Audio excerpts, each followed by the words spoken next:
Bem-vindos ao Direção SA, um podcast com a pegada diferente. Aqui a gente fala sobre negócio, mas também quem está por trás das organizações. E hoje eu recebo Leonardo Bortoleto, fundador do Clube de Permuta, vice-presidente da Codenge, e ele vai contar muita coisa aqui pra gente. Bem-vindo, Léo. Obrigado demais por você ter topado o desafio. Fique à vontade, é um bate-papo super gostoso. Espero que você goste. Valeu demais, viu? Primeiro, eu que agradeço a oportunidade de poder bater esse papo aqui com você. Inusitado, diferenciado. Luigi, Zampete, meu Uber por um dia. Maravilha. Tudo com o maior prazer. Ô, Léo, vamos começar do começo. Vamos. Né? Aqui as pessoas falam um pouco do negócio que elas têm, como que começou, mas eu também quero conhecer um pouco mais do Leonardo, né? De onde que ele veio, como que ele começou o negócio aqui em BH, e você estava me contando, né? Você nasceu em BH, mas na verdade você foi criado em Piracicaba. Foi. O que isso influenciou na sua criação? Um cara do interior, com uma criação no interior, como que foi essa chegada, essa volta para a capital? Bom, eu gosto demais no interior, mas eu amo Belo Horizonte. Então, Belo Horizonte, para mim, voltar para cá foi ótimo, porque até a família, a estrutura familiar grande que eu tenho tá em Belo Horizonte, por parte da minha mãe, principalmente a família por parte do meu pai é muito pequena, a da minha mãe é enorme, é um monte de tio, um monte de tia, um monte de primo, um monte de prima, então para mim foi super interessante voltar para BH. Mas você falou bem, Luiz, assim, é totalmente diferente, né? Eu me recordo, quando eu voltei para Belo Horizonte, eu tinha 14 anos, e eu, quando vim para cá, eu já trabalhava desde os 11 lá no interior. Então, eu não achava certo eu não trabalhar. Eu queria trabalhar. Só que dos 11 aos 14 no interior, eu trabalhava nas empresas da família, trabalhava na empresa do meu pai e na loja da minha mãe. Então, era isso que eu fazia. É completamente diferente de uma vivência de você trabalhar na empresa de outra pessoa que não do seu pai e da sua mãe. Mas, para não ficar muito diferente, eu fui trabalhar na empresa do tio.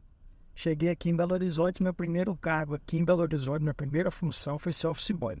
Então eu trabalhava meio período como office boy, mas imagina o impacto, gente. Eu vim do interior e sempre fui uma criança de classe média média mesmo, assim, não, nem alta, nem baixa.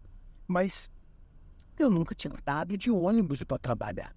Uma cidade bem menor que Belo Horizonte, eu ia a pé. Eu ia com o meu pai ou com a minha mãe, voltava a pé, não tinha problema. Ia para uma escola de natação, eu ia a pé, não usava ônibus. Aqui, eu tinha que trabalhar com ônibus. Tinha que subir e descer em Belo Horizonte sem conhecer uma cidade muito maior. E eu lembro, aí agora eu vou denunciar a minha idade, porque no final da lista telefônica, isso não é da sua época, não? Ah, não é da minha época também. No final da lista telefônica tinha o itinerário dos ônibus. Então, primeira coisa que me ensinaram foi isso, eu arranquei o final, enrolei e andava com ele, dentro da jaqueta, então, no bolso da calça jeans. A hora que eu ia pegar uma demanda de buscar alguma coisa ou entregar alguma coisa para a empresa, eu perguntava, tudo bem, qual que é o ônibus perto? Ah, é o 4001, Anchieta Dom Cabral, beleza. Entrava no 4001, a sede da empresa era ali na Tomé de Souza, na Savassi, pegava na Cristóvão Colombo. O que eu peguei de ônibus do lado errado da Avenida Cristóvão Colombo no Paragibe, que eu ia acompanhando por ali, mas não sabia andar. Então, assim, o impacto de voltar para a cidade grande foi enorme. E um ambiente completamente analógico, né? Totalmente analógico, nem se imaginava pedir Uber, fazer alguma coisa através de uma forma remota, ter uma atualização no telefone celular, nada disso existia. Tanto é que eu estou falando, lista telefônica, o final dela, enrolado dentro da jaqueta, para poder saber as próximas ruas. Isso para não ter que perguntar muito para o motorista ou para o cobrador, para poder tentar aprender como andar em Belo Horizonte. E você, desde 11, 14 anos que você começou a trabalhar, você já tinha esse perfil comercial, esse perfil, você tem uma facilidade de falar em público, você é um cara de um networking muito poderoso, era uma coisa... O que dessa época te ajudou a ser o profissional que você é hoje? Meu pai era comerciante, né? O pai já é falecido, mas papai era comerciante. Então, minha mãe era bancária, depois se especializou em tecnologia, mas ela tinha uma loja. Ou seja, quando eu trabalhei nas empresas da família, logo no início, fui vendo meu pai, foi estando e atuando na loja da minha mãe. Então, venda sempre foi algo que era uma referência para mim. Precisa vender, põe o Léo para vender. O Léo aprendeu a vender. E aí, office boy rodando por essa Belo Horizonte toda. E depois disso, como que você seguiu sua carreira? Depois disso, na faculdade de administração, eu percebi que negócios diversificados seria um negócio interessante para mim, algo que eu sempre tive interesse, curiosidade por como a empresa dos outros funciona. E aí, minha mãe, com formação em tecnologia, eu fui ser gerente administrativo financeiro da cooperativa de informática na época na qual ela era a gestora em Belo Horizonte. E lá eu conheci uma pessoa, o Tarcísio, querido amigo, que tinha uma empresa pequena, chamava Ness. Era ele não tinha mais sócio naquele momento. Ele tinha fundado a empresa há 4 anos, então eu estou em 1999, a empresa foi fundada em 95. E ele tinha mais 3 pessoas que trabalhavam com ele, a cunhada dele, mais 2 irmãos. Um designer e um programador, começando a trabalhar naquele negócio que chamavam de internet em 1999, precisando de alguém de venda. Eu estava estudando ainda na faculdade, cuidando da gerência administrativa, financeira, mas sempre tive a verve de venda. Aí ele fez uma combinação muito interessante. Eu fui para ser sócio da empresa, trabalhando em cima de resultados. De 1999 até 2004, permanecemos sócios e entendemos que era o momento de separar. Ele queria encerrar a empresa, eu achava que dava para continuar. Continuei com a empresa, que já estava batizada com outro nome, ela era naquele instante a Web Consult. E em 2004 eu procurei novos sócios, fiz algumas composições societárias, terminando com uma composição onde a minha mãe, que já estava pensando em encerrar a carreira, expert na área de tecnologia, uma das pioneiras no estado de São Paulo e no Brasil em tecnologia, eu chamo ela para a sociedade e ela veio para poder ajudar o filho a melhorar as condições da empresa. A empresa cresceu bastante. E até 2016, quando eu vendi a empresa e me dedico hoje à expansão do clube de permuta e ao meu cargo no governo como José. Nós vamos chegar lá, muito bacana. Pegar um gancho do que você explicou pra gente, que você contou pra gente, eu tenho vários clientes que são empresas prioritariamente familiares. Minas Gerais, inclusive, é o estado, uma vez eu ouvi um estudo sobre isso, é o estado com o maior número de empresas com participação familiar. E você hoje tem seu irmão trabalhando com você tem esse caso da sua mãe. O que você vê de prós e contras, assim? O que pesa para você? O que você acha que é legal? O que é desafiador? Como que é? E o que você vê, inclusive, nos associados do clube, nas relações que você construiu nesses anos todos, que são desafios da família estar no centro do negócio? Eu acho que empresa familiar tem muito mais ponto positivo do que negativo. Porque aquilo que é colocado como ponto negativo por uma empresa familiar, dependendo do nível de maturidade profissional dos familiares envolvidos, você consegue resolver tranquilamente. Lógico que há um adicional, do ponto de vista de uma empresa familiar, que é o cuidado, o zelo e o trato com a forma das coisas. Porque a forma das coisas pode danificar algo que é muito mais importante e sagrado, que é a relação familiar. Mas, se tiver todo mundo se respeitando, se verdadeiramente as pessoas estiverem nas posições certas, eu acho que empresa familiar é uma bênção. Vale muito a pena, é muito bom. Então, Você recomenda? Eu recomendo, continuo utilizando e, curiosidade, semana passada, meu filho mais velho tem 13 anos. Ele falou assim: papai, sabe o que eu percebi no clube de permuta? O que, filho? Então, empresa familiar, né? Tá você, tá o titio, a mamãe também vai nos eventos, o senhor chama a gente vai também nos eventos, a gente está sempre ali. Eu falei: você quer trabalhar lá, filho? Falou: eu já trabalho nas férias, né, pai? Mas um dia pode ser que eu trabalhe para sempre. Ou seja, ele consegue perceber que o ambiente familiar não prejudica, mas pelo contrário, ajuda bastante. Então, acho que percebido as possibilidades onde dá errado, tende a ser muito prazeroso e muito bom. Só recomendo. Maravilha. 2016, né, a Web Consult, né, gente, a LZ, ela é de 2004. E rapidamente a Web Consult, ela se transformou numa referência como agência digital, como uma empresa, né, o mercado todo conhecia. E você tinha uma divulgação da marca que era o tal do Casa de Ferreira Espeto de Pau das empresas de comunicação no mercado. As empresas de comunicação nunca se divulgaram. E a Web Consult sempre se divulgou. Isso era uma coisa que a gente, como benchmark, falava assim, gente, esse cara, ele é tupetudo, ele é corajoso, porque ele divulga mesmo.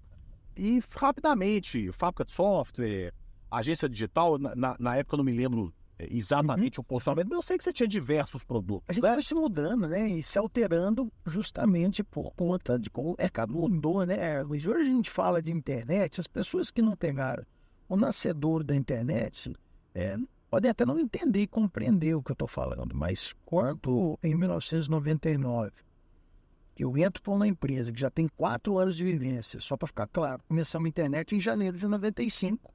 A fundação da Web Consult é fevereiro de 95.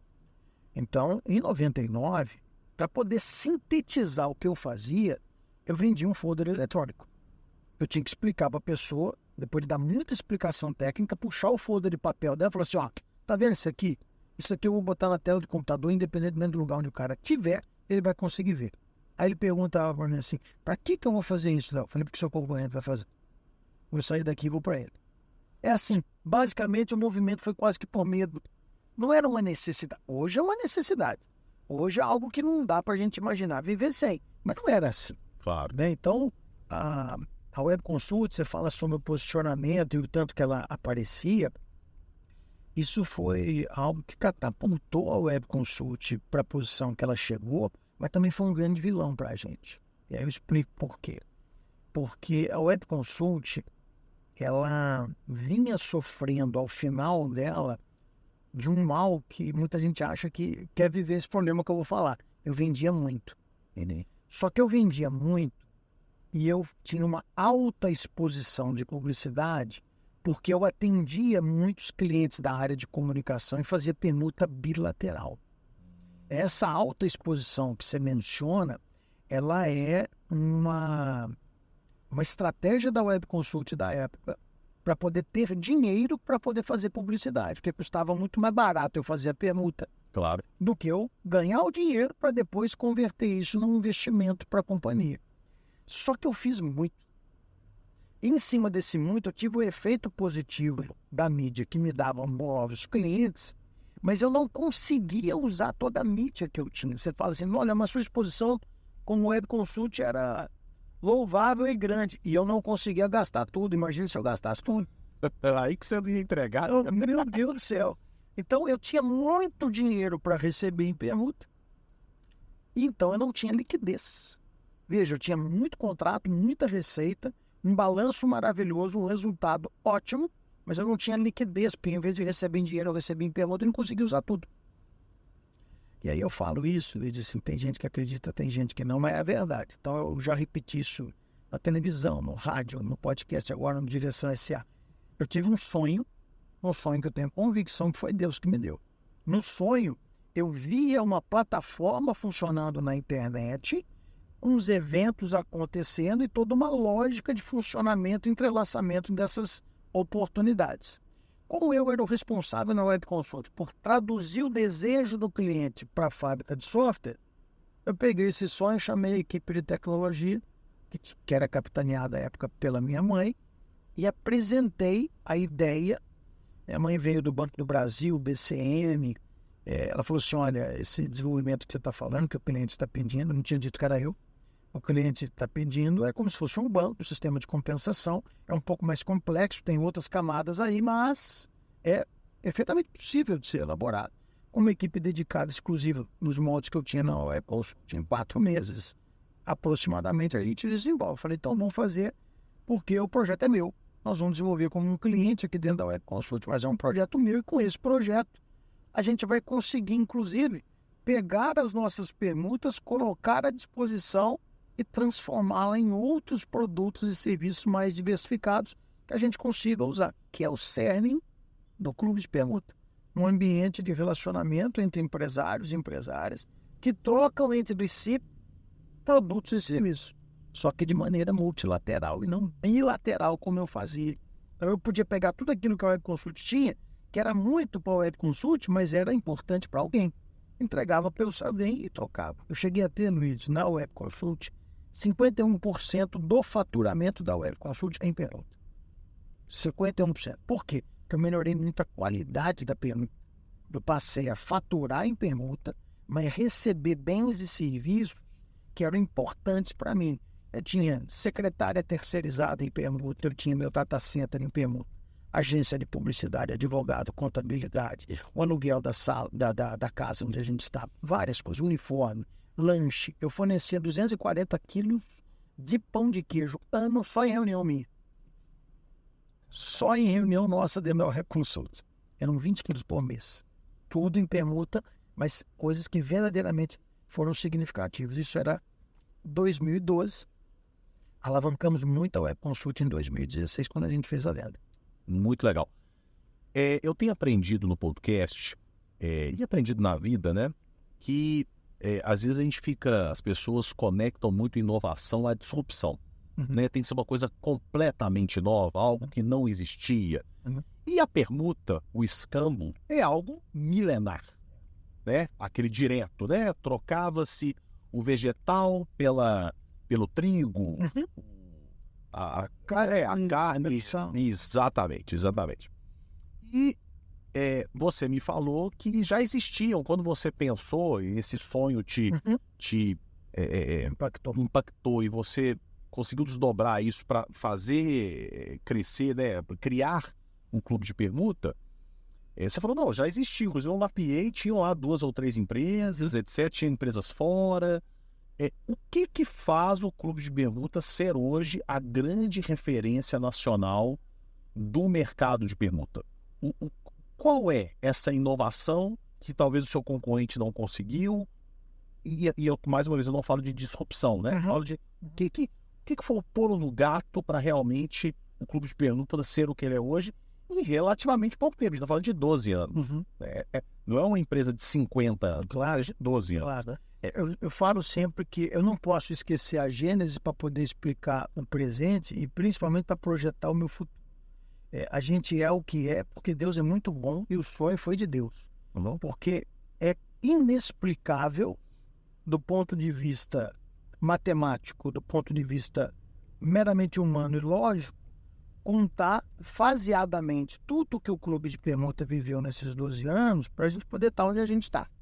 Agora, como diferencial estratégico, diferencial de mercado, eu volto no sonho. Nós somos uma plataforma de relacionamento que gera negócio, não o contrário. Porque a nossa base é, se um negócio estraga relacionamento, para nós não é negócio. Ou seja, a Gênese, eu volto de novo na Gênese, porque sem o relacionamento, sem os eventos e também na mecânica da tecnologia que a gente implementou através do portal, a gente não conseguiria chegar com tanta agilidade, qualidade e tamanho que a gente está hoje. Então, quando a gente nasceu em 2012, eu chamei 150 empresários que eram do meu relacionamento por conta da Web Consult, por conta do meu histórico institucional na Sucesso Minas. Eu convidei as pessoas para poder apresentar o projeto, o que era, o que viria a ser efetivamente o clube de permuta. E naquele dia, 12 empresários quiseram participar. Eu poderia olhar para essa questão e falar assim, 138 não quiseram. Mas eu falei assim, bom, foi a primeira vez que eu fiz a apresentação, é só melhorar a apresentação que aumenta de 12, vai ser 12, depois ele vai melhorando. Então a gente começou com 12, depois a gente tinha 35, depois 45, depois 54, e assim fomos crescendo. Dia após dia, fomos aumentando de tamanho até chegar em 2015, quando a gente percebe que os nossos processos estão maduros o suficiente, a gente desenvolveu um manual e investimos em franchise. Quando a gente investiu em franchise, aí foi a grande virada para a estrutura do clube de permuta. Porque aí eu peguei aquele modelo que estava funcionando em Belo Horizonte e fomos testar em outras cidades. Fomos para Piracicaba, primeira unidade nossa. Depois nós fomos para Montes Claros, depois nós fomos para Vitória, depois nós fomos para Juiz de Fora, e assim foi. Nós fomos crescendo ao ponto de eu perceber que o negócio, o clube de permuta, franqueadora, a marca, todo o investimento que precisava ser feito ininterruptamente em tecnologia, processos e tudo mais, era muito diferente da franquia, da unidade do clube de permuta em Belo Horizonte. E que isso ia tomar muito mais tempo do que eu tinha. Aí nasce a intenção de vender a Web Consult.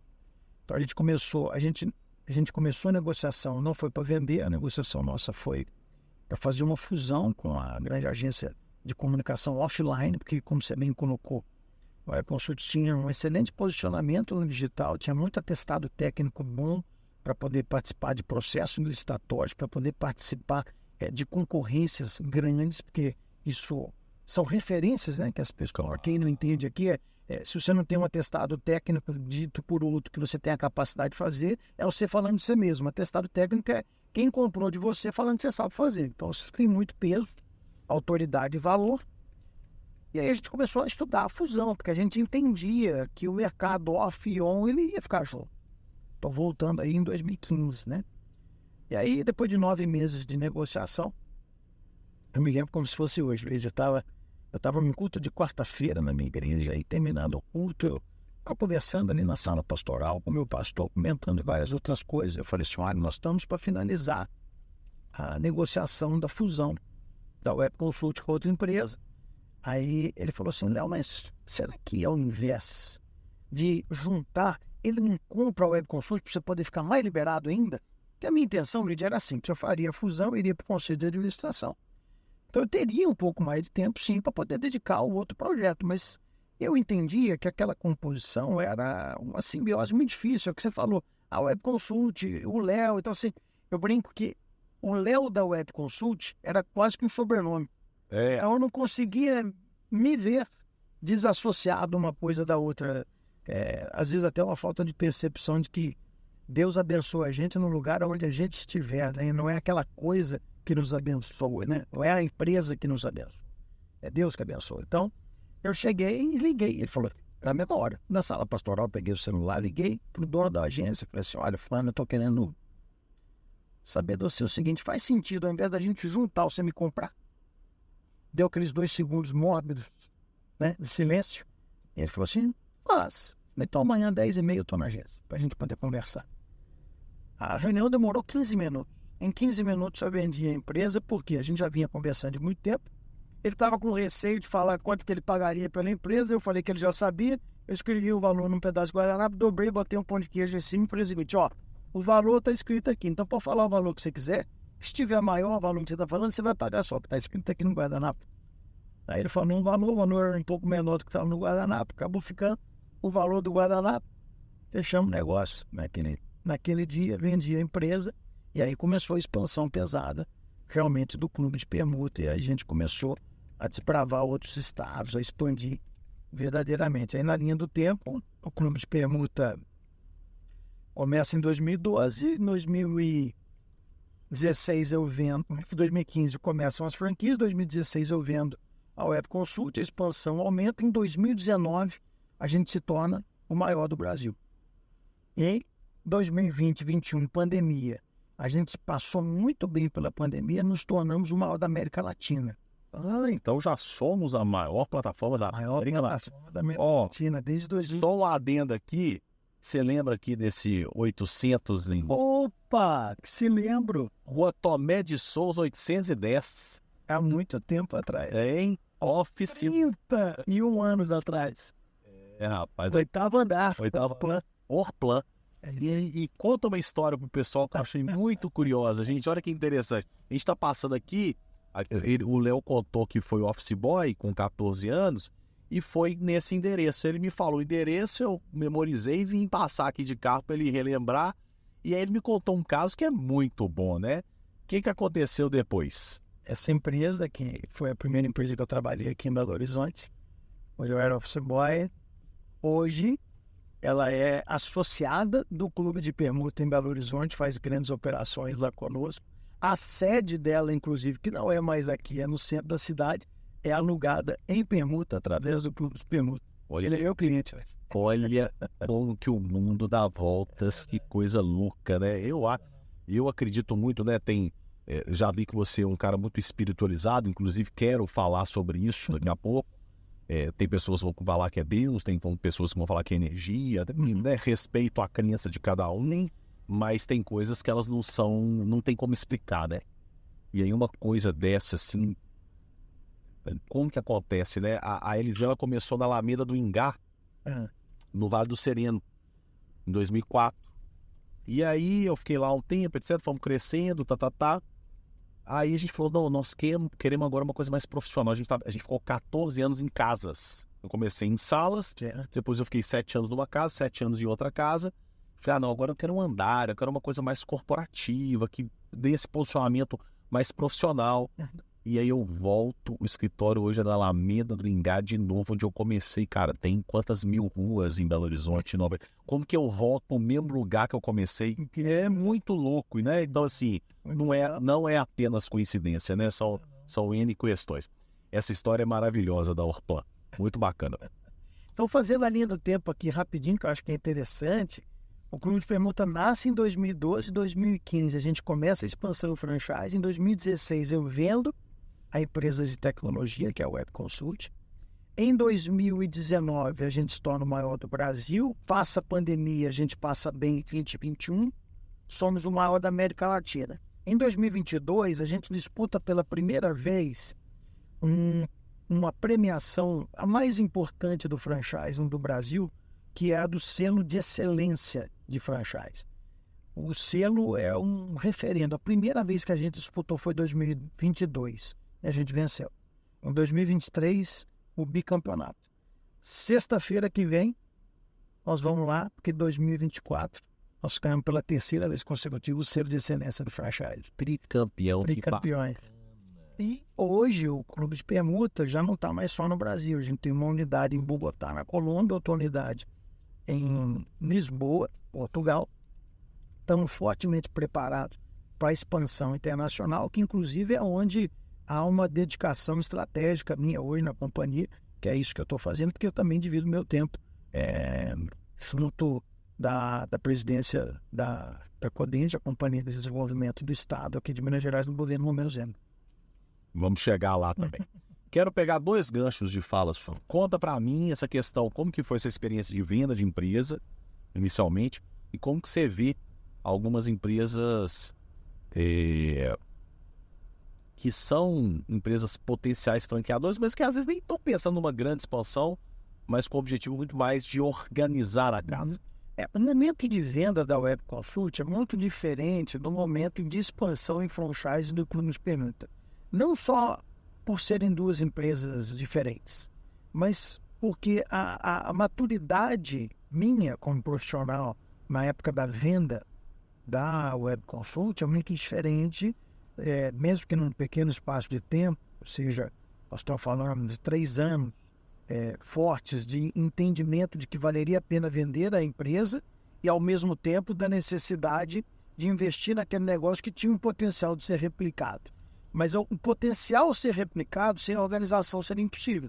Então, a Web Consult era uma empresa muito organizada, mas que passou a ser organizada por conta do processo do Clube de Permuta que pensava em expandir. Olha que interessante. Então, não eram 2 realidades muito diferentes. Agora, hoje você tem... Hoje o Clube de Permuta, por exemplo, ele está num posicionamento diferente, posicionamento de aquisição. Então, eu creio que para aquele que compra, há uma necessidade de conhecimento do seu próprio negócio, do seu segmento, a que ser muito maior do que aquele que está propenso a se vender.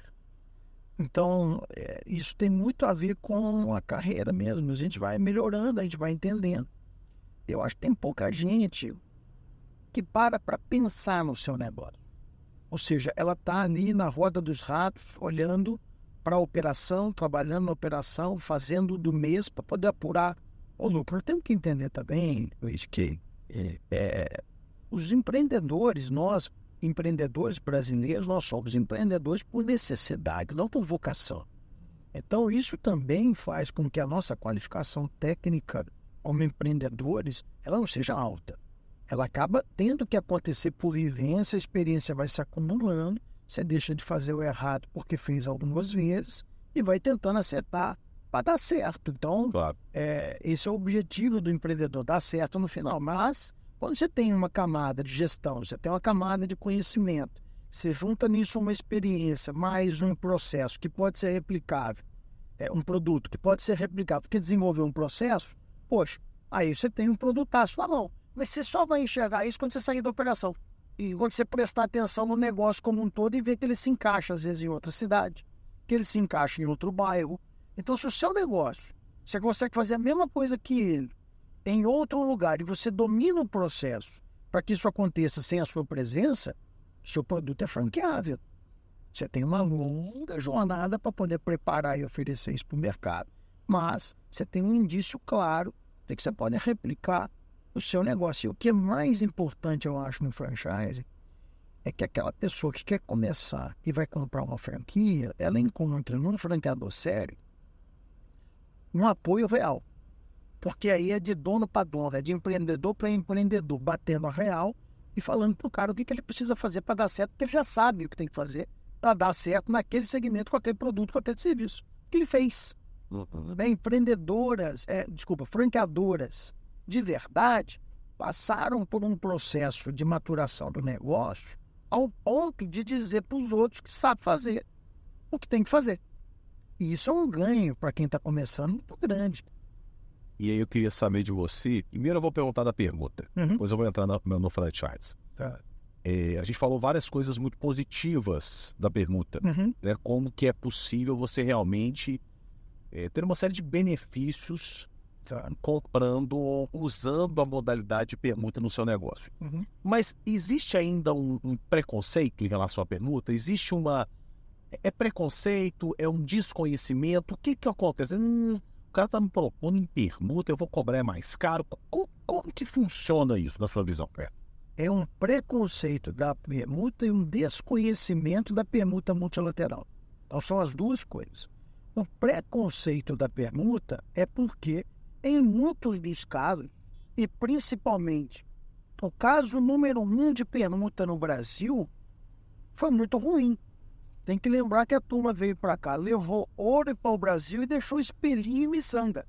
Então não foi lá, não. Adorei, a primeira permuta foi péssima.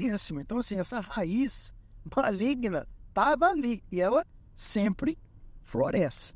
Quando você está falando desta permuta, você está falando da gênese da permuta, a permuta bilateral.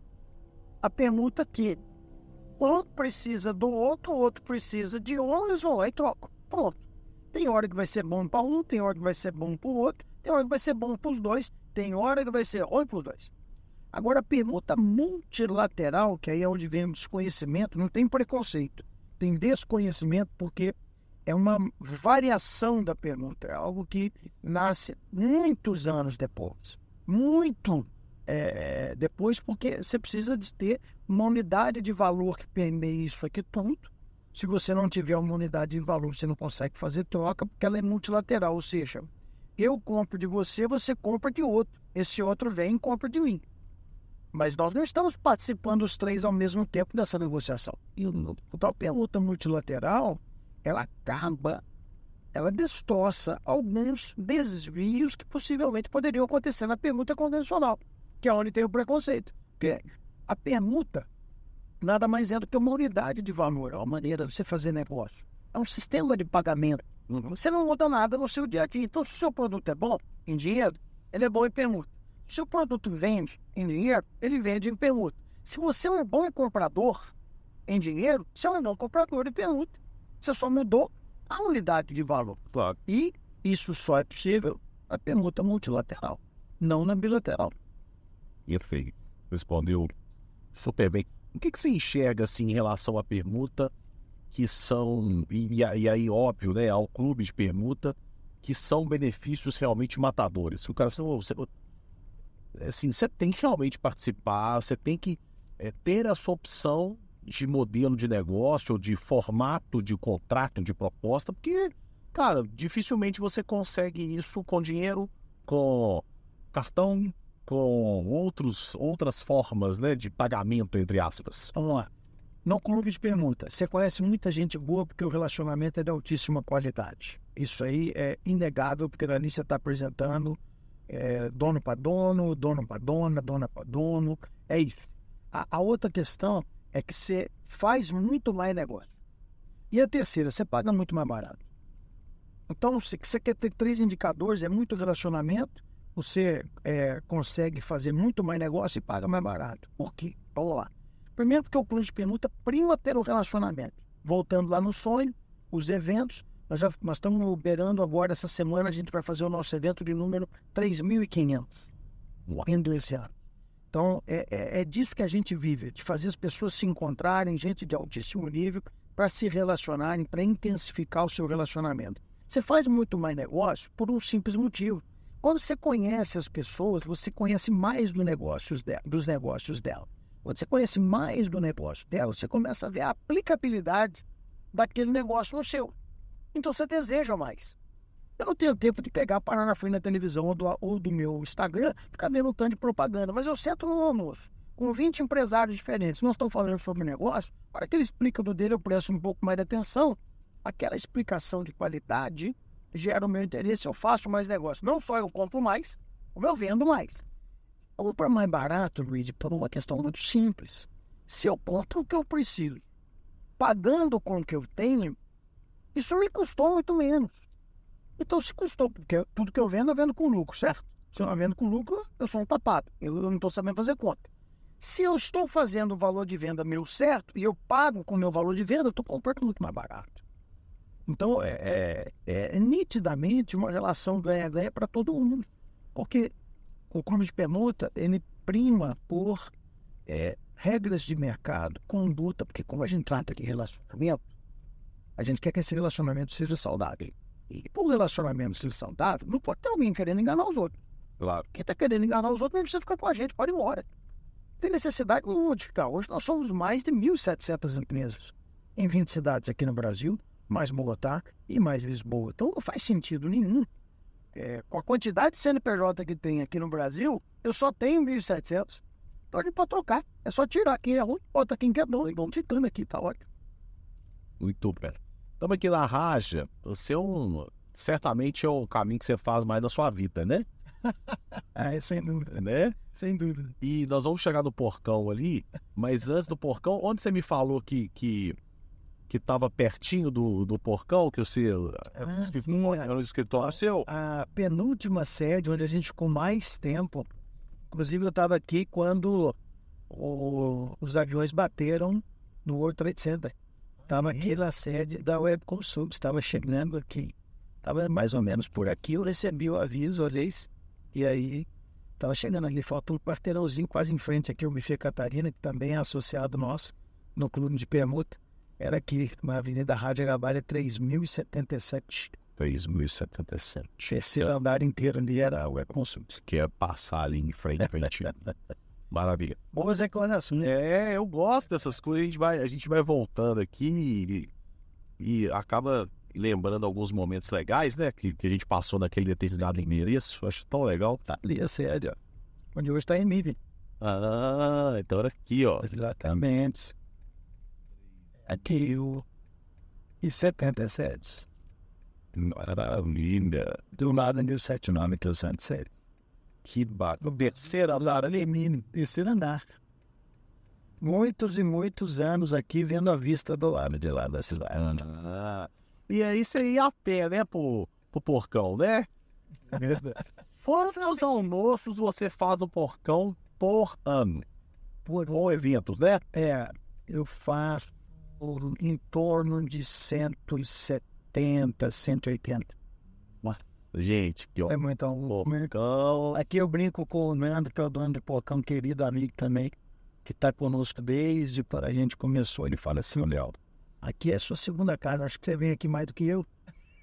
Mas deve vir mesmo. Não, o Nando é um cara presente, mas é brincadeira dele, mas eu, não sendo sócio da empresa, acho que eu sou mais velho, né? Provavelmente. Aí agora eu vou te fazer a pergunta da franquia. Você falou essa questão tanto do preconceito como do desconhecimento, e vocês hoje você, Antônio, está muito presente nesse ambiente do franchising brasileiro, né?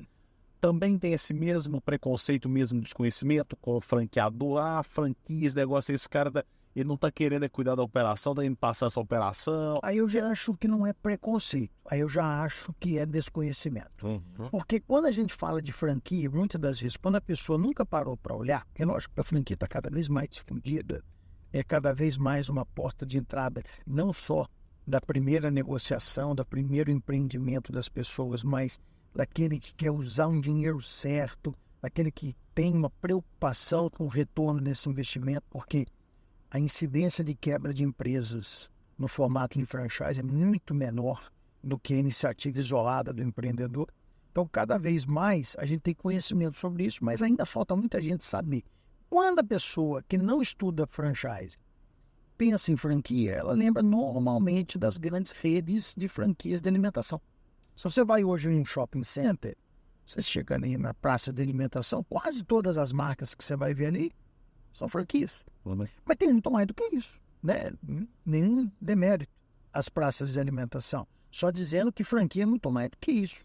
Franquia é um sistema organizado, multiplicador de uma técnica, de uma maneira de atuar no empreendimento, uma acolhida de alguém mais experiente que você. Então, a franqueadora séria é assim. Por que eu falo franqueadora séria, Luiz? Porque assim como qualquer segmento econômico, em tudo, em qualquer lugar onde tiver o ser humano, tem coisa boa e tem coisa ruim. Tem gente boa e gente ruim. Tem gente correta e gente desonesta. Tem franqueadora boa, tem franqueadora ruim.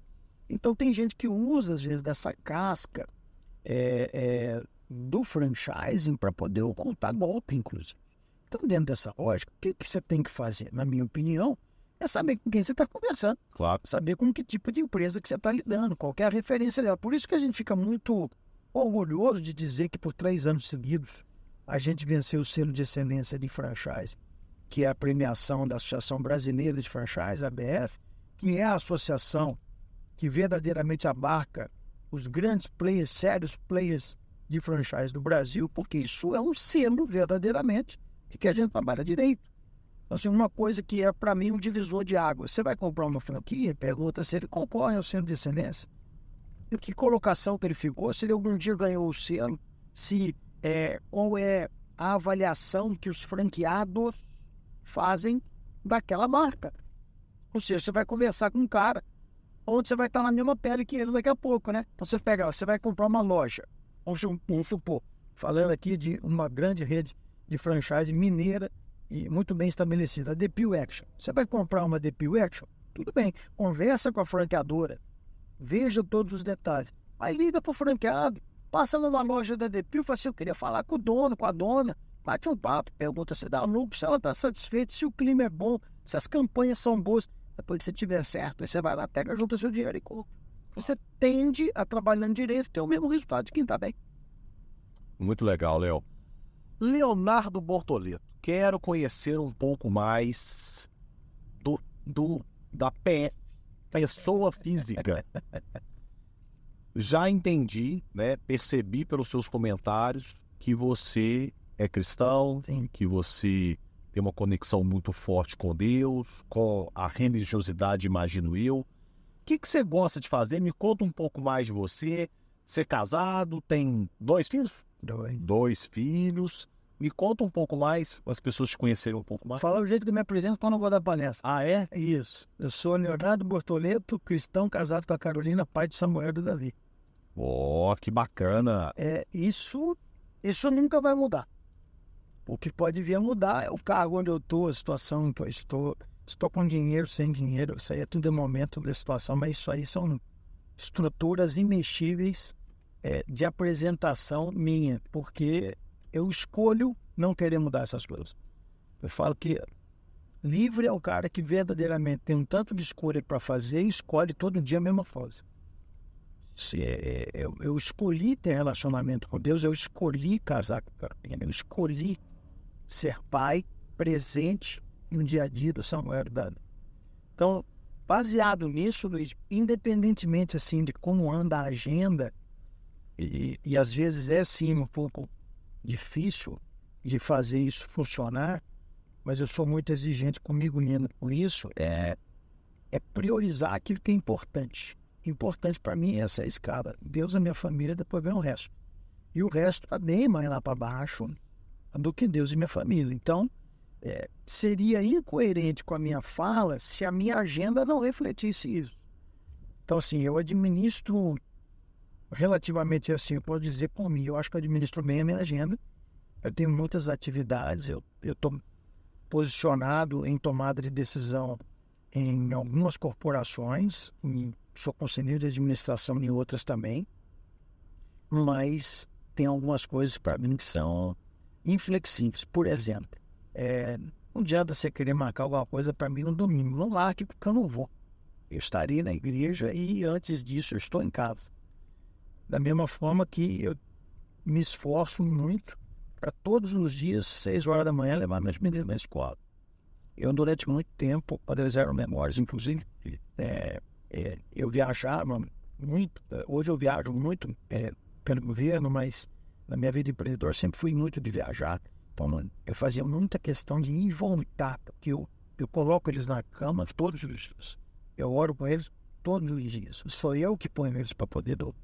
Então, olha, mas então quer dizer que você aparece um pouquinho de manhã e um pouquinho de noite? Não, sou extremamente presente na educação e na formação dos meus filhos, porque eu sempre acreditei que escola ensina, mas educa. Claro. Então, dentro dessa perspectiva, não tem como você educar se não estiver presente. Então, eu tento montar, eu tenho uma agenda familiar, eu tenho uma agenda, e a Carol me ajuda demais nisso. Na verdade, se não fosse a Carol, muito provavelmente eu não conseguiria cumprir essa agenda de família, mas é um combinado nosso e funciona muitíssimo bem há 16 anos. Opa! Estou caminhando para poder passar da maioridade logo, logo. Ah, muito bem. E o que você gosta de fazer? Porque no seu tempo livre, além de estar com a sua família, além de essa conexão com Deus, você gosta de quê? Esporte, leitura, viagem? O que é? Tudo que não dê muito esforço físico, né? Sem sombra de dúvida, né? Eu tenho uma tese muito importante, Luiz, que eu acho que é até legal compartilhar com o pessoal que está acompanhando o podcast. Pode ter certeza de uma coisa: o número de batimentos do coração está definido. Se fizer exercício, está acelerando o dia de morrer. Então é melhor não fazer os exercícios, porque é muito mais interessante você comer deitado. Olha que maravilha, né? Você poder comer deitado, você poder estar numa rede, ir para a praia, funciona muito bem. Então, eu gosto muito, eu sou um cara caseiro, eu faço muito evento, né, Luiz? Então, eu já tenho um volume de evento suficiente para não caçar mais evento, para poder fazer. Então, eu gosto muito de ficar em casa, eu gosto de fazer churrasco em casa, eu só faço churrasco. Eu faço churrasco, porque para cozinhar lá em casa é Carol, eu não. Então, eu gosto desse ambiente família. Então, você falar assim, Léo, você gosta de ir para restaurante? Gosto, eu gosto de viajar? Gosto. O que você não gosta de fazer? Exercício, né? De todo e qualquer jeito. Engraçado, porque vários... É agradável, né? Sul e tudo. A gente briga com isso porque alguns CEOs que a gente conversa, e o primeiro convidado aqui que foi o Bernardo Nogueira, da família Nogueira, do Via Shopping Barreiro, do Via Brasil Pampulha, ele falando que o esporte é o momento de fuga dele, onde ele consegue ter um momento dele com ele mesmo, e ele corre, e aí ele tá pensando na vida, e ele toma decisões correndo, e aí a sua visão é completamente diferente, e é muito interessante também, né? Coisa importante, você fala, tomar decisão correndo, não pode, tem que pensar com calma, ainda mais fazendo exercício, já está acelerando 2 vezes, vai tomar fora do tempo e vai suar demais, eu não gosto. Brincadeiras à parte, né?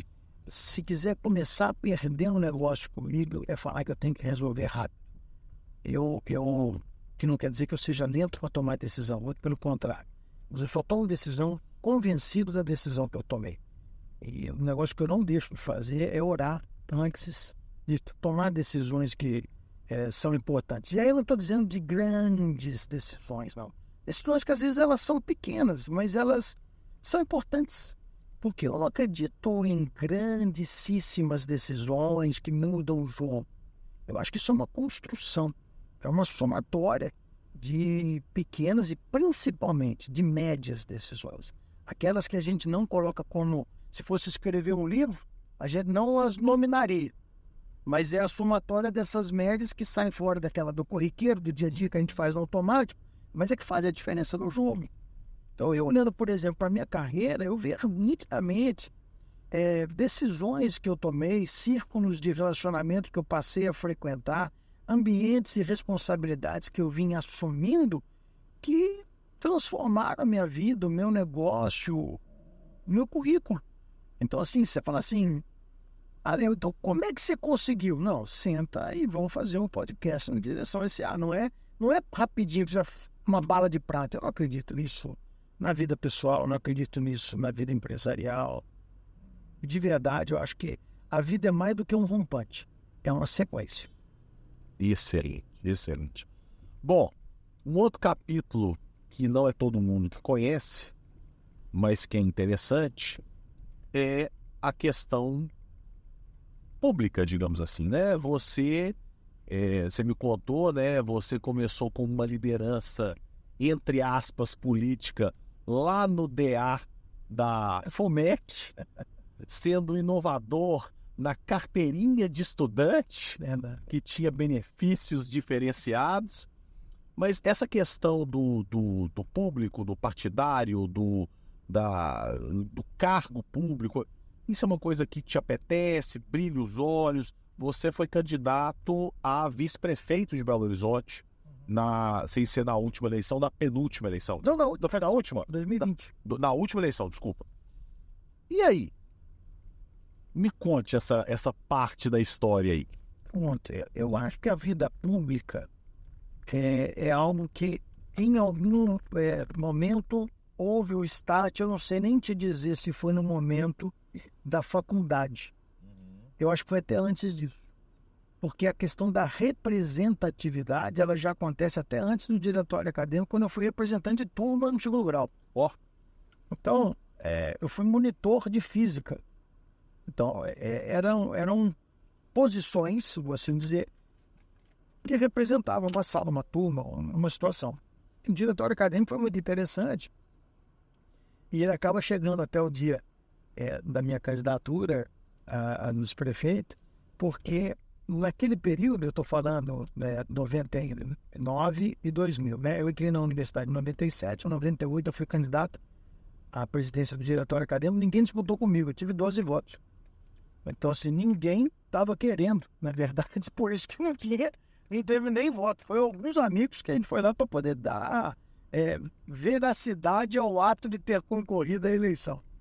Só que a turma que estava comigo foi muito feliz nas ideias, nas proposições do que fazer, e o diretório acadêmico ganhou vida. Depois, no segundo, eu fui candidato à reeleição, uma outra composição de diretoria, alguns quiseram ficar, outros não. E nós tivemos 180 votos. Na última eu tive 1.100. Então, 1.200. Então, nessa hora, inclusive, eu pensei em talvez ser candidato a vereador. É 2000. 24 anos atrás. Só que, eu vou falar que o Roberto vai até lembrar. Roberto Brant, uma figura pública da melhor qualidade, um homem dedicado à vida pública, uma mente privilegiada, pai de uma grande amiga, menino da época de faculdade. Eu entrei na casa dele em março de 2020, antes de estourar a pandemia, falando assim, pedi para ele poder me receber, fui até a casa dele, falei assim, Roberto, estou entrando aqui na sua casa com 20 anos de atraso. Porque há 20 anos atrás eu queria conversar com você, mas eu fiquei com vergonha. E eu queria, de alguma forma, me envolver com a vida pública. E aí, quando eu falo me envolver com a vida pública, eu não estou dizendo necessariamente ser candidato. Eu queria, de alguma forma, ajudar. Por que ajudar? Porque eu acho que chega um determinado momento, se você prestar atenção na sua carreira, no que você já fez, se você tem algum tipo de história e conhecimento para poder compartilhar, de alguma forma você pode ajudar os outros. Porque quem não, passeando por Belo Horizonte, não tem uma ideia interessante para a cidade. Quem visitando num bairro que não conhecia, não tem um insight interessante para o seu. Tem. Então, na área do desenvolvimento econômico, na área da ciência e tecnologia, que é por onde eu normalmente trilhei a minha jornada empresarial, eu sempre achei que, de alguma forma, faltavam coisas a serem feitas. E aí, conversando com o Roberto, ele falou que o ideal seria você se aproximar primeiro de um partido, porque no partido você tem ideias para ser compartilhadas, essas ideias podem virar projetos, esses projetos podem virar um plano de governo, esse plano de governo sendo vitorioso pode ser implementado na cidade, no estado ou no país. Então, ouvindo a voz da experiência, eu me filiei ao Partido Democratas em 2020.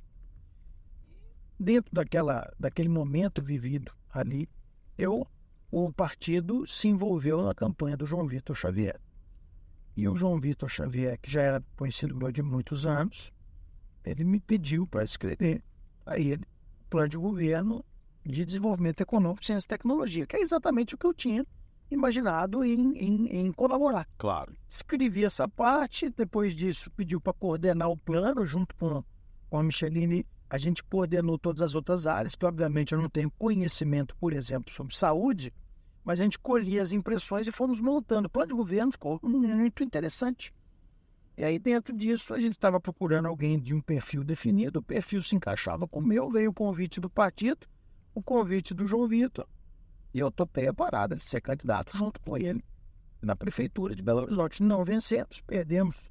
Foi na reeleição do prefeito Calil.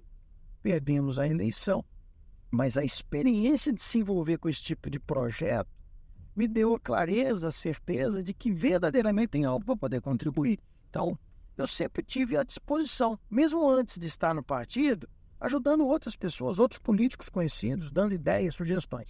A experiência de ser candidato foi formidável, porque eu achava que eu conhecia Belo Horizonte. Hoje, depois da campanha, depois do processo de ouvir a população, como a gente fez durante o período da campanha, eu te falo com certeza absoluta que eu conheço muito mais. E aí agora eu tenho convicção de que eu não conheço nada. Então eu saí de quem achava que conhecia muito para a certeza de que não conhecia nada, mesmo esse não conhecendo nada, ser muito maior do que quem achava que conhecia muito. Então, tem muita coisa por se fazer em Belo Horizonte e fazer no Brasil. Então, eu me coloquei à disposição, veio o convite do governo Zema para poder participar da construção de uma nova etapa da CODENGE, que é a Companhia de Desenvolvimento do Estado, né? Então, E o que acredito que grande parte dos nossos ouvintes, né, não sabe o que é a CODENGE na natural. A CODENGE é uma empresa do governo de Minas, de administração indireta. Ela é uma empresa mista, ela tem participação efetiva, ela tem uma gestão apartada do governo, ou seja, lá as decisões são feitas no conselho de administração, na direção executiva, e ela tem como foco o desenvolvimento do Estado de Minas Gerais. E eu chego na companhia num momento onde ela deixa de simplesmente estar atuando junto à produção de nióbio em Araxá, que é da CODENGE, junto com a CBMM, para poder ser o grande estruturador do governo do Estado, junto à Secretaria de Infraestrutura, dos processos de PPP e concessão, parceria público-privada e concessões públicas. Então, assim, eu entro na companhia para ajudar justamente neste elo de comunicação do público com o privado, vendo as melhores oportunidades para que Minas Gerais possa se destacar e, em destaque, poder atrair novos investimentos e novas posições para Minas. É isso que eu venho desenvolvendo desde setembro do ano passado. E quais concessões e PPPs que talvez a população nem saiba que estejam ocorrendo ou que ocorreram e que vão impactar a todos nós e que vocês participaram? Nós participamos da concessão hoje da rodoviária de Belo Horizonte, que inclusive fica aqui até um convite para quem nunca viu o resultado de uma boa iniciativa privada envolvida com o público atuando. Vá ao banheiro da rodoviária. O banheiro da rodoviária, com todo respeito, é o banheiro dos melhores shopping centers de Belo Horizonte. Lá é melhor, é mais bonito, está mais organizado, está mais limpo e cheiroso. Então, isso é possível por conta de ter um arranjo entre o público e o privado. O Expo Minas é uma concessão feita, o Minas Centro é uma concessão feita, são ativos da CODENGE. O grande hotel de Araxá, que está sob a administração do Tauá. Acabamos de fazer agora a concessão da Serraria Souza Pinto, feito em tempo recorde, a primeira no novo formato da lei de licitações. Então, assim, O time da Codenge é de altíssima qualidade técnica, conhecedor daquilo que se propõe a fazer, e está no dia a dia do mineiro, mesmo sem saber. Você falou bem, alguma coisa que as pessoas se identifiquem. Veja os nomes das coisas e lugares que eu falei, são todos, tem algum tipo de participação direta ou indireta da Codenge no dia a dia do cidadão. Que legal. E além da Codenge, você também é do conselho da Anatel. Da Anatel. Né? E essas agências reguladoras também é uma coisa que a população não tem muito contato, né? Bom, meu telefone toca todos os dias para alguém reclamar de alguma operadora. Isso é natural. Eu estou no meu 6º ano da passagem minha no Conselho Consultivo da Anatel. Atualmente eu sou o presidente do Conselho. Esse último mandato meu vai se encerrar em fevereiro do ano que vem. E aí eu vou estar completando, né? Vou estar com 6 anos completos à frente do Conselho. E é uma experiência interessantíssima, porque agências reguladoras, elas trabalham muito mais do que o público pode imaginar. E verdadeiramente são as defensoras do funcionamento correto das coisas. Eu não consigo imaginar o setor de telecomunicações sem a presença da Agência Nacional de Telecomunicações. Sem a Anatel, acho muito pouco provável que funcionasse. Assim como a Anvisa, assim como a ANEEL, assim como tantas outras agências reguladoras importantes que a gente tem na cidade. Ao contrário do que muitas pessoas podem ver e imaginar, não é um cabide de emprego. É um ambiente técnico, altissimamente técnico, com desafios enormes. Você imagina para a Anatel hoje, 25 anos depois de ser criada, continuar regulando telecomunicações, com o tanto que telecomunicações modificou, com a inserção das dificuldades do meio digital, das redes sociais, das fake news, da inteligência artificial, tudo isso sendo tratado, falado. E nós estamos em curso, uma grande discussão de novos reguladores ou formas de regular. E aí cabe até deixar claro, né, que às vezes as pessoas não entendem. Às vezes a pessoa, por conta de narrativas erradas colocadas, imagina que regular é proibir. Não, regular é o que está escrito no dicionário como regular, é criar normas, procedimentos e maneiras de se usar e ser usado. Então, é isso que é o regulatório. Esse é o papel da Anatel. Para mim, continua sendo, né, uma grande escola. Eu falo para as pessoas assim, eu sou da área de tecnologia e negócio. Telecomunicações, tem muita gente que acha que é tecnologia, mas é muito diferente de tecnologia, muito peculiar. E todos os desafios que eu tenho na Anatel, eu, na figura de conselheiro e agora ainda mais como presidente, eu tenho que estudar demais. Eu imagino. Estudar mesmo, assim, de assuntos que são corriqueiros para quem já vem do ambiente de telecom, eu tenho que verdadeiramente compreender. Mas essa visão mais ampla das coisas, o próprio Clube de Permuta e a Web Consult na história também, atendendo segmentos tão diferenciados, me ajuda muito nesse campo de visão, sabe? Legal. Então eu sou muito grato à experiência lá na Anatel, foi muito bom. Ô Bortoleto, o negócio é o seguinte, então o futuro é um clube de permuta cada vez maior e internacionalizado, você participando cada vez mais de conselhos, de visões mais estratégicas de empresas, de instituições, organizações e provavelmente candidato mais uma vez? Como que é o negócio? Conta pra gente aí. Na realidade, a gente faz plano, né? Mas a resposta, o controle, só a Deus cabe. Se eu for, por exemplo, traçar uma linha do tempo, sim, obviamente a expansão do Clube de Permuta, ela se dá nacionalmente, fortemente no interior de São Paulo, mas com grande ênfase para o internacional. Então a gente pretende ampliar a nossa atuação na América Latina, ampliar a atuação na Europa, para depois irmos para os Estados Unidos, que é o berço da indústria de barter, que é a indústria de permuta no mundo. Que eu falo o seguinte, Luiz, nós somos o maior da América Latina, mas ainda estou muito distante dos líderes. Então, eu serei o maior do mundo, mas para ser o maior do mundo, eu tenho que estar atrelado a uma moeda forte, eu preciso de ter um ticket ainda mais agressivo para poder alcançar e depois ultrapassar a liderança global. Mas a visão do clube é essa, e eu cada vez mais, eu quero me dedicar a ajudar. Quando eu falo ajudar, não é que eu vou ajudar de graça, filantropia, eu não tenho essa condição, eu preciso trabalhar, Não é isso que eu estou dizendo. Estou dizendo que hoje, com o que acumulou de entendimento, de possibilidades, de experiência, trabalhar em conselhos, trabalhar com o público, ajudar no desenvolvimento das próprias empresas que eu criei, que eu ainda vou vir a criar, porque eu não tenho intenção de parar a minha mente com isso, mas eu acho que meu grande desafio como empresário nos próximos anos é desenvolver um bom time cada vez melhor para poder estar comigo, para poder dar vazão às oportunidades e às criações do que surge, que aparece. Sobre vida pública, eu sou vice-presidente da Codende. Continuo vice-presidente da Codende até quando Deus quiser. Muito bem. Olha, eu queria te agradecer demais. Acho que foi um papo delicioso. A gente já se conhecia, mas cria uma intimidade, as pessoas se abrem muito. Você se abriu completamente, colocou toda a sua história aqui. Acho que o pessoal vai adorar. Realmente eu te falei, né? Assim, eu comecei esse projeto com o objetivo de gerar um conteúdo relevante. Mas eu tenho aprendido muito, né? E isso é bom demais, porque você imagina ter ali uma hora e pouco do tempo de executivos com agendas tão apertadas e realmente assim, uma frase, uma fala, uma visão, você pensa assim, nossa gente, será que eu faria dessa maneira? E só aí você já está aprendendo. É verdade. Então assim, queria te agradecer demais, espero que você tenha gostado. Gostei demais, foi muito bacana, divertido, inusitado. Gostou aqui no carro? Luiz Zampete, Uber por um dia.